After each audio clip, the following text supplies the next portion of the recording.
A previous series, we'd interviewed Roger Hamilton, if you know Oh, Roger. yeah, I know Roger. And I asked the question, how do you define wealth? And he said, wealth is what you have left after all your money is gone.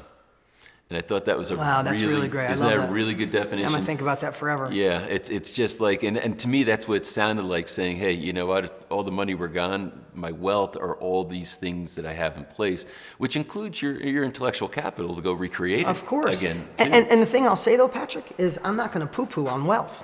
Like, here's the thing I know. My dad is a good man underneath it all. Yeah. My mom's an amazing lady, right? If I look at them, the closest people in my life, other than my family that's here with me now, but money was always an issue with them. So when money is an issue, you don't have time to figure out how to eat vegan or plant-based, or get a personal chef, or get a personal trainer to get you in better shape. When you don't have money, you don't have the opportunity to go to a Tony Robbins event, or go on a 90-day binge and reading a book every 10 days and work on your inner peace and get rid of the demons you have from your parents, or being molested, or being taken advantage of, or being cheated on. Like, all those things, neither one of my parents ever had a moment, and I'm not making excuses for them, they just didn't have a moment to work on themselves, because they were always working to make just enough money to pay the bills.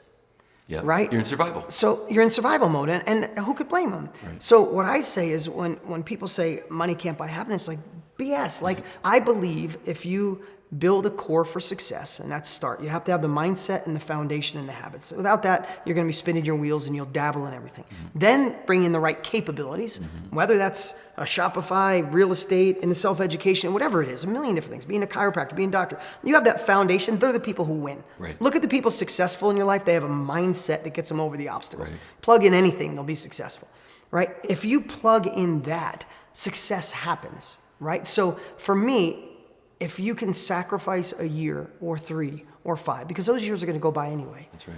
And you can build some wealth in your life.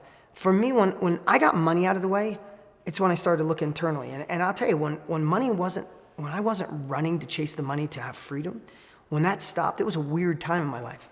I don't know if you ever felt that, when there was no more like, oh shit, I'm here, I have the house, I have the money, there's no bill collectors, I'm not going broke. It was like a weird time, but that was the time I went inside.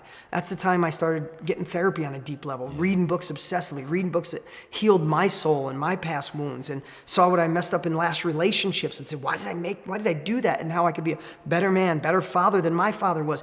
And I became a better person because I got to work on me, not my poor parents trying to pay the bills.